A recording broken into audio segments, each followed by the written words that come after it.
Let's start the part 3 of the lesson, the last lesson, unit 6. பாருங்க unit 6ல இருக்கக்கூடிய last lesson உடைய part 3 பார்க்கலாம்.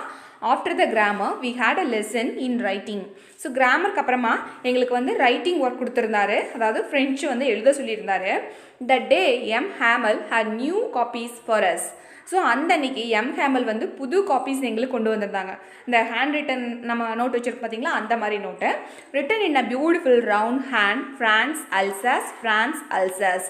So பார்த்தீங்கன்னா so ஃப்ரான்ஸில் அதாவது ஃப்ரெஞ்சு மொழியில் எழுதின அதில் வந்து மோஸ்ட்லி என்ன எழுதியிருந்துச்சு அப்படின்னா ஃப்ரான்ஸ் அல்சஸ்ன்னு எழுதியிருந்துச்சு. ஸோ பியூட்டிஃபுல் ரவுண்ட் ஹேண்ட் அழகாக எழுதியிருந்துச்சு அப்படின்னு சொல்ல வராங்க. They looked like little flags floating everywhere in the school room. So பார்க்குறதுக்கு அது எப்படி இருந்துச்சு அப்படின்னா சின்ன சின்ன ஃப்ளாகை கொடியை வந்து டெஸ்க்கு முன்னாடி தொங்க விட்டால் எப்படி இருக்கும், சின்ன கொடியை அசைகிற மாதிரி இருக்கும் பார்த்தீங்களா, அந்த மாதிரி hung from the rod at the top of a desk அப்படின்னா. ஸோ அவங்க ஒவ்வொருத்தர் டெஸ்க்கு முன்னாடியும் அந்த ஹேண்ட் ரைட்டிங் நோட் வச்சுருக்கிறதுனால அது பார்க்குறக்கு சின்ன கொடி அசைகிற மாதிரி அவ்வளோ அழகாக இருக்குது அப்படின்னு சொல்கிறாங்க.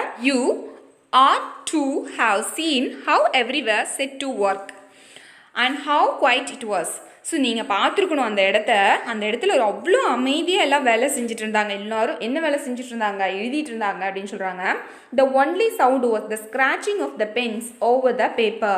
ஸோ அதில் வந்து ஒரே சவுண்டு என்ன அப்படின்னா அந்த பேனா வச்சு பேப்பரில் எழுதும்போது அந்த எழுதுகிற சவுண்டு வருது பார்த்தீங்களா, ஸ்க்ராட்ச் ஆகுறது பேனாவும் பேப்பரும், அந்த சவுண்டு மட்டும்தான் கேட்டுச்சு, வேறு எந்த சவுண்டுமே இல்லை அப்படின்னு சொல்கிறாங்க. ஒன்ஸ் சம் பீட்டில்ஸ் ஃப்ளூ இன், ஒரு சில பீட்டில்ஸ்னால் வண்டுகள் வந்து பறந்து போச்சு. But nobody paid any attention to them. ஆனால் வேறு யாருமே அது மேலே கவனம் செலுத்தலை. எல்லாருமே எழுதுறதுலாம் அதாவது ரொம்ப கவனமாக எழுதிட்டு இருந்தாங்க. நாட் ஈவன் த லிட்டிலஸ்ட் ஒன்ஸ், அதாவது சின்ன பசங்க கூட வேறு எதுலேயும் கவனம் செலுத்தாமல் எழுதிட்டு இருந்தாங்க. who worked right on tracing the fish hooks as if that was French too. So எல்லாருமே என்ன பண்ணிட்டு இருந்தாங்க, அதாவது அந்த ஃபிஷ் ஹூக்கில் மாட்டினது ஃபிஷ் மாட்டின்னு சொல்கிற மாதிரி அந்த மாதிரி ஃப்ரெஞ்சு வந்து நம்மளுக்கு கிடச்சிருக்கு அப்படிங்கிற மாதிரி என்ன பண்ணிட்டு இருந்தாங்களாமா, அந்த நோட்டில் வந்து ட்ரேஸ் பண்ணிட்டு இருந்தாங்க, எழுதிட்டு இருந்தாங்க அப்படின்னு சொல்கிறாங்க. On the roof of the pigeons coop. So ரூஃபில் மேலே பார்த்தீங்கன்னா, ரூஃப்னா இங்கே மேல் கூரையில் பீஜின்ஸ்னா யார், புறாக்கள் எல்லாம் உட்காந்து கத்திட்டு இருந்துச்சு அப்படின்னு சொல்கிறாங்க. வேறு எந்த சவுண்டுமே அங்கே கேட்கல. இது நாங்கள் வந்து மெயினாக நாங்கள் எதில் அட்டென்ஷன் கொடுத்துட்டு இருந்தோம் அப்படின்னா எழுதுறதுல தான் அட்டென்ஷன் கொடுத்துட்டு இருந்தோம் அப்படிங்கிறத இந்த லைன்ஸ் மூலமாக சொல்ல வராங்க. On the roof of the pigeons cooed very low, and I thought to myself, will they make them sing in German, even the pigeons? So அப்போ வந்து அந்த பீஜியன்ஸ் எல்லாம் கூட, அதாவது அந்த புறாக்கள் வந்து மெதுவாக கத்திட்டு இருந்த போது நான் நினச்சேன், ஸோ இந்த புறாக்கள் கூட ஜெர்மன் மொழியில் பாட வைப்பாங்களோ இனிமேல் ஃப்யூச்சரில் அப்படின்னு நான் நினச்சேன். I thought to my self, நானாக நினச்சிக்கிட்டேன் அப்படின்னு சொல்லிட்டு அந்த ஃப்ரான்ஸ் அப்படிங்கிற பையன் வந்து சொல்கிறான். Whenever I looked up from my writing, I saw M. Hamel sitting motionless in his chair and gazing first at one thing, then at another. So என்னென்னா நான் எப்போல்லாம் எழுதுறதுக்கு இடையில என்ன பண்ணுவேன் அப்படின்னா, நம்ம அதாவது ஹேமல் அவர் சாரை வந்து நான் பார்ப்பேன், அவர் எப்படி உட்காந்துருந்தாருன்னா மோஷன்லெஸ் அப்படின்னா அசைவில்லாமல் உட்காந்துருந்தார் அவரோட சேரில். அவர் என்ன பண்ணிட்டு இருந்தாருன்னா கேசிங்னா உத்து பார்க்குறது. ஸோ எதை உத்து பார்த்துட்டு இருந்தார் அப்படின்னா அந்த ரூமில், அந்த ஸ்கூல் ரூமில், அந்த கிளாஸ் ரூமில் என்ன ஒவ்வொரு பொருளாக பார்க்குறாரு. ஒன்றை பார்க்குறது மறுபடியும் தென் ஆனது அடுத்த பொருளை பார்க்குறது, உத்து இனிமேல் நம்ம இதை பார்க்க மாட்டோம் அப்படின்னா நம்ம எப்படி பார்ப்போம், அந்த மாதிரி பார்த்துட்டு இருந்தாரு. as if he wanted to fix in his mind just how everything looked in that little school room. So அதான் என்னன்னா அவரோட மைண்ட் என்னன்னா அந்த ஸ்கூல் ரூமில் நம்ம இன்னைக்கு பார்க்குறது மட்டும்தான் நம்மளோட மைண்டில் ஃபிக்ஸ் ஆகும் அப்படிங்கிற மாதிரி. அதுக்கப்புறம் ஏன்னா அவர் இப்போ கிளம்ப போகிறாரு, அவர் வந்து என்ன பண்ண போகிறாரு, இனிமேல் இங்கே இருக்க போகிறதில்ல, இந்த கிராமத்தில் இருக்க போகிறதில்ல. ஸோ அப்படி போனதுக்கப்புறம் அவருக்கு ஞாபகப்படுத்தி பார்க்கும்போது இருக்கக்கூடிய திங்ஸ் வந்து இப்போ என்ன பார்த்துட்டு போகிறாரோ அதுதான் அப்படிங்கிற மாதிரி அவர் பார்த்துட்ருக்காரு. For 40 years he had been there in the same place. For 40 years 40 வருஷமாக அவர் வந்து என்ன பண்ணார், அதே பிளேஸில் தான் ஒரு டீச்சராக ஒர்க் பண்ணிட்டு இருந்தார். With his garden outside the window and his class in front of him. So பார்த்தீங்கன்னா அந்த ஜன்னலுக்கு வெளியில் அவருடைய கார்டன், அவர் வச்ச கார்டன் இருக்குது, தோட்டம் இருக்குது. Then his class in front of him, அந்த தோட்டத்துக்கு முன்னாடி அவரோட கிளாஸ் ரூம் இருக்குது. ஜஸ்ட் லைக் தட், அந்த மாதிரி அவ்வளோ அழகாக இருக்குன்னு சொல்கிறாங்க. Only the desks and benches had been worn smooth. அதாவது டெஸ்க்கு பெஞ்சு மட்டும்தான் கொஞ்சம் ஓன் ஸ்மூத் அப்படின்னா அந்த இடத்துல கொஞ்சம் தேய்மானம் ஆயிருந்துச்சு அப்படியோ, மற்ற எதுவுமே எல்லாமே பார்க்குறக்கு அவ்வளோ அழகாக இருந்துச்சுன்னு சொல்கிறாங்க. The walnut trees in the garden அப்படின்னா அக்ரூட் பருப்பு. ஸோ பாதாம் பருப்பு அக்ரூட் பருப்புன்னு சொல்கிறாங்க பார்த்தீங்களா, அந்த அக்ரூட் மரம் பார்த்தீங்கன்னா கார்டனில் ரொம்ப டாலாக உயரமாக வளர்ந்துருந்துச்சு. And the hop vine that he had planted himself twined about the windows. So பார்த்தீங்கன்னா அந்த ஹோப்வின் அப்படின்னா திராட்சை கொடி என்ன ஆயிருந்துச்சு அப்படின்னா ஜன்னலில் அப்படியே வந்து பிணைஞ்சு, அதாவது நல்லா கொடி மாதிரி படர்ந்து ஜன்னல் மேலே வந்துருந்துச்சு அப்படின்னு சொல்ல வராங்க. விண்டோஸ் டு த ரூஃப், அதாவது ஜன்னல்லிருந்து அந்த ரூஃப் வரைக்கும் படர்ந்து போயிடுச்சு அப்படின்னு சொல்கிறாங்க. How it must have broken his heart to leave it all, poor man. So அவர் மனசு உடஞ்சே போயிடும் இதெல்லாம் விட்டுட்டு போனாருன்னா அப்படின்னு சொல்கிறாங்க. broken his heartனா மனசு உடஞ்சிரும், லீவ்னா அந்த இடத்த விட்டு போகிறதுனால. poor man, ஸோ பத்தாமல் சொல்கிறாங்க அவரை. to hear his sister moving about in the room above, packing the ட்ரங்க்னா பெட்டி. ஸோ அவங்களோட பேக்கேஜ் எல்லாம் என்ன பண்ணிட்டு இருக்காங்க, எல்லாம் பேக் பண்ணிட்டு இருக்காங்க. அவங்க சிஸ்டர் மேலே வேறு ரூமில் பேக் பண்ணிட்டு இருக்காங்க. For they must leave the country next day. So நாளைக்கு அவங்க 2 பேரும் என்ன பண்ண போகிறாங்க, இந்த கண்ட்ரியை விட்டே, இந்த நாட்டை விட்டே போகிறாங்க அப்படின்னு சொல்கிறாங்க. But he had the courage to hear every lesson to the very last. So அவருக்கு ஒரு துணிச்சல் தைரியம் இருக்குன்னு சொல்கிறாங்க, கரேஜ்னு. ஏன் அப்படின்னா கடைசியாக ஒவ்வொரு லெசனையும் கேட்குறக்கு ஒரு தைரியம் வேணும், எனக்கு கடைசி அப்படிங்கிற ஒரு எண்ணத்தோட. ஸோ அதை சொல்கிறாங்க. After the writing we had a lesson in history. So ரைட்டிங்க்கு அப்புறமா ஹிஸ்ட்ரியில் எங்களுக்கு ஒரு லெசன் சொல்லி கொடுத்தாங்க. And then the babies chanted their ba be bi bo bu. So நம்ம குழந்தைகள்லாம் என்ன பண்ணுவாங்க சின்ன வயசில், காக்கா கிக்கி இதெல்லாம் சொல்லுவாங்க பார்த்தீங்களா, அந்த மாதிரி அவங்க ஃப்ரெஞ்சு லாங்குவேஜில் ஒவ்வொன்றா அந்த குழந்தைகள்லாம் சின்ன குழந்தைகள்லாம் என்ன பண்ணிட்டு இருந்துச்சு, அந்த இதுகளாம் சொல்லி பார்த்துட்டு இருந்துச்சு. இந்த பாபி பி அந்த இதெல்லாம் வந்து சொல்லி பார்த்துட்டு இருந்துச்சுன்னு சொல்கிறாங்க. Down there at the back of the room old Hauser had put on his spectacles. So பார்த்தீங்கன்னா பின்னாடி கடைசி டெஸ்கில் யார் பண்ணிருந்தாங்க, ஓல்டு ஹாசர். அந்த ஹாசர் என்ன பண்ணாரு அப்படின்னா அவருடைய ஸ்பெக்டகல்ஸ்னு கண்ணாடி எடுத்து போட்டுட்டு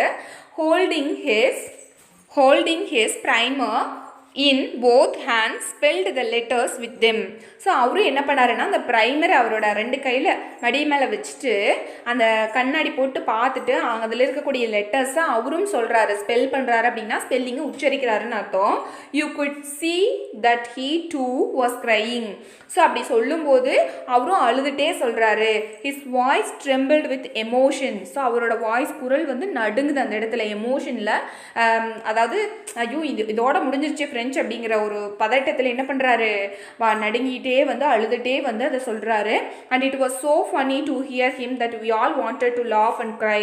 ஸோ அவர் சொல்கிறது கேட்குறக்கு எங்களுக்கு ரொம்ப ஜாலியாக ஃபன்னியாக இருந்தாலும் அதை கேட்டுட்டு அழுகிறதா சிரிக்கிறதான்னு 2யுமே நாங்கள் பண்ண வேண்டியதாக இருந்துச்சு. ஸோ அவரோட ஃபீலிங்கை பார்த்து அவரை பார்த்தா காமெடியாக தெரியுது, அவர் சொல்கிறத பார்த்தா ஆனால் ஃபீலிங்காகவும் இருக்குது அப்படின்னு சொல்கிறாங்க. How well I remember it that last lesson. So அந்த லாஸ்ட் லெசனை நான் எவ்வளோ நல்லா ஞாபகம் வச்சுருக்கேன் அப்படின்னு சொல்லிட்டு எனக்கு இப்போ தான் தெரியுது அப்படின்னு சொல்கிறாங்க ஃப்ரான்ஸ் அப்படிங்கிற அந்த பையன். All at once the church clock struck 12. So பார்த்தீங்கன்னா கரெக்டாக டைம் வந்து 12 மணி ஆயிடுச்சு. சர்ச்சில் அந்த பெல் அடிச்சுது. Then the angels at the same moment the trumpets of the Prussians returning from drill. So angels then the angels அப்படின்னா ஏஞ்சல்ஸ்னால் இந்த இடத்துல பார்த்தீங்கன்னா 3 வேளை ஜெபம் பண்ணுவாங்க பார்த்தீங்களா, அது அந்த ஜெபம் பண்ணக்கூடிய டைமு. அதில் அந்த டைமுக்கு ஜெபம் பண்ணுறாங்க எல்லோரும். அட் த சேம் மூமெண்ட் அதே டைமில் ப்ரஷியன் சோல்ஜர்ஸ் எல்லாம் வந்து ட்ரம்பட்ஸ் அப்படின்னா அவங்க வந்து அந்த ட்ரில் பயிற்சி பெற்றிருந்தாங்க பார்த்தீங்களா, அந்த பயிற்சி முடிச்சு திரும்பி வர்றாங்க ப்ரஷியன் சோல்ஜர்ஸ் எல்லாம். ஸோ அந்த திரும்பி வர்ற சவுண்டு கேட்குது. அவங்க திரும்பி வரும்போது ஒரு சவுண்டோட வருவாங்களா, அதை ட்ரம்பட்ஸ்ன்னு சொல்கிறாங்க. அந்த சவுண்டு கேட்குது. Sounded under our windows. So ஜன்னல் வழியாக அந்த சவுண்ட் எங்களுக்கு கேட்டுச்சு அப்படின்னு சொல்லி ஃப்ரான்ஸ் சொல்கிறான். M Hamel stood up very பேல் இன் ஹிஸ் சேர். ஸோ எம்ஹேமல் வந்து ஸோ எந்திரிச்சு நின்று ரொம்ப முகமெல்லாம் வெளிரி போயிடுச்சு. இன் ஹிஸ் சேர், அவர் சேர்லேருந்து எந்திரிச்சாரு. I never saw him look so tall. So நான் அவர் இவ்வளோ உயரமானவர் நான் இப்போ நினச்சி கூட பார்த்ததில்லை, இப்போ தான் பார்க்குறேன் அப்படின்னு சொல்கிறான்.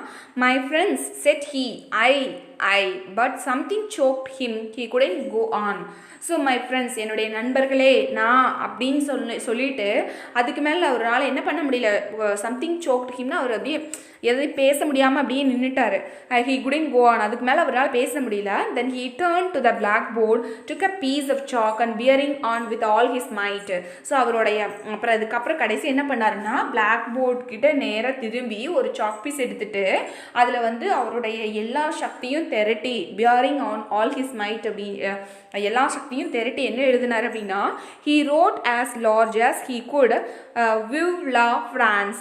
ஸோ அவர் வந்து என்ன பண்ணார், பெருசாக எழுதினார். என்ன எழுதினார் அப்படின்னா, விவ் லா ஃப்ரான்ஸ் அப்படின்னு எழுதினார். அதாவது ஃப்ரான்ஸ் நீடூழி வாழ்க அப்படின்னு சொல்லிட்டு எழுதுறாரு. தான் அதோட மீனிங் அதுதான் அப்படின்னு சொல்லிட்டு எழுதுறாரு. Then he stopped and leaned his head against the wall and without a word.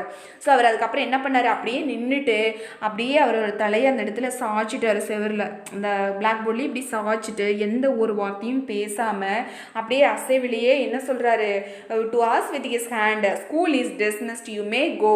So அதாவது ஜெஸ்டர்னா அசைவு, சைகை மட்டும் காட்டுறாரு, ஸ்கூல் முடிஞ்சிருச்சு, நீங்கள்லாம் கிளம்பலாம் அப்படின்னு சொல்லிட்டு அவர் வந்து இந்த இடத்துல என்ன பண்ணுறாரு அப்படின்னா கையை மட்டும் அசைக்கிறாருன்னு சொல்கிறாங்க. With gesture to us with his hand, school dismissed, அதாவது ஸ்கூல் விட்டாச்சு, நீங்கள் போகலாம் அப்படிங்கிற மாதிரி மட்டும்தான். ஸோ நம்ம அபவுட் த ஆத்தர் பார்க்கலாம். எபவுட் த ஆத்தரில் யார் இந்த கதையை எழுதுனாங்க அப்படின்னா அல்ஃபோன்ஸ் டியூடட் தான். So he was a French novelist. So இவர் ஒரு French novelist and short story writer, அது சிறுகதை எழுத்தாளர். The last lesson is set in the days of Franco Prussian war. இது வந்து ஃப்ரான்ஸுக்கும் பிரஷியனுக்கும் இடையில போர் நடந்த சமயத்தில் தான் இந்த கதையை வந்து அவர் எழுதினாரு அப்படின்னு சொல்கிறாங்க. ஏன் அப்படின்னா அந்த சீனரியை வச்சு தான் இவர் இதை எழுதினாரு அப்படிங்கிறத சொல்ல வராங்க. In which France was defeated by Prussia led by Bismarck. So Bismarck வந்து ஃப்ரான்ஸை வந்து பிஸ்மார்க் லீட் பண்ண அவங்களுடைய தலைமையில் பிரஷியா வந்து டிஃபீட் பண்ணிருச்சு, தோற்கடிச்சிருச்சு ஃப்ரான்ஸை. இப்போ Prussia then consist of what now are the nations of Germany, Poland and parts of Austria. So இப்போ பார்த்தீங்கன்னா பிரஷியா அப்படிங்கிறதுல என்னென்ன நேஷன்ஸ், என்னென்ன தேசங்கள் எல்லாம் உள்ளே சேர்ந்துருந்துச்சு ஏற்கனவே அப்படின்னா Germany, Poland and parts of Austria. ஆஸ்திரியானுடைய ஒரு சில பார்ட்ஸும் போலந்தும் ஜெர்மனியும் உள்ளே இருந்துச்சுன்னு சொல்கிறாங்க. In this story the French districts of Alsace and Lorraine have passed into the Prussian hands. இந்த கதையில் ஸோ நம்ம அல்சாஸும் லொரைனும் எப்படி பிரஷியனோட கண்ட்ரோலுக்கு போச்சு அப்படிங்கிறத தான் இந்த கதையில் நமக்கு சொல்லியிருக்காங்க.